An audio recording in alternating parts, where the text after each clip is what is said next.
leather bag and placed it on the bed. One by one, he brought out its content: handcuffs, a blindfold, and other strange items Onyinye had only seen in movies. Her stomach knotted instantly. "Tonight, I want something different," Alhaji said, his voice low but firm. Onyinye's smile faltered. "Alhaji, please, I don't do this type." Before she could finish, his palm landed across her face with a sharp slap. The sound echoed in the room. Her cheek burned. Fear flooded her body, but Alhaji was relentless. When she tried to resist, his strength overpowered her. The night was long, filled with pain, force, and shame.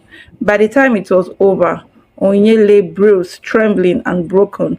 Her arms bore red marks, her face was swollen, and her once radiant beauty looked almost unrecognizable in the mirror.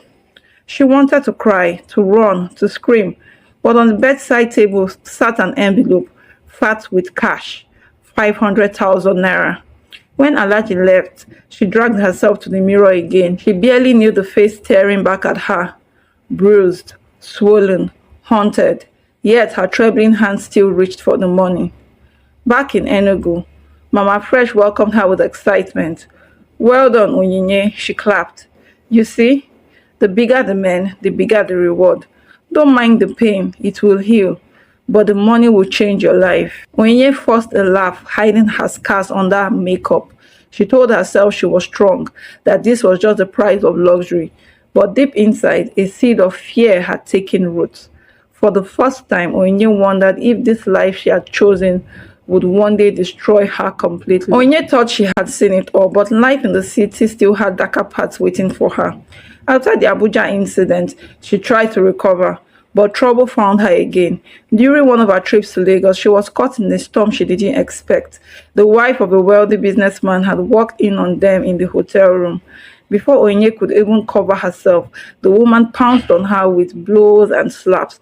Onye's wig flew across the room, and she was dragged by the hair until her face was swollen. By the time Mama Fresh rescued her from the hotel, her lips were bleeding and her eyes were puffed shut. "Endure, my dear," Mama Fresh told her, rubbing balm on her bruises. "This is part of the life. The money will heal your wounds." Onyinye swallowed her pain, convincing herself that the luxuries were worth the humiliation. But then came another client, one unlike any other she had met before. He was new in town, and according to Mama Fresh, he paid in dollars. Onyinye's ears perked up at the sound of that. When they met, he was well-dressed, soft-spoken, and direct. "I'll give you $2,000.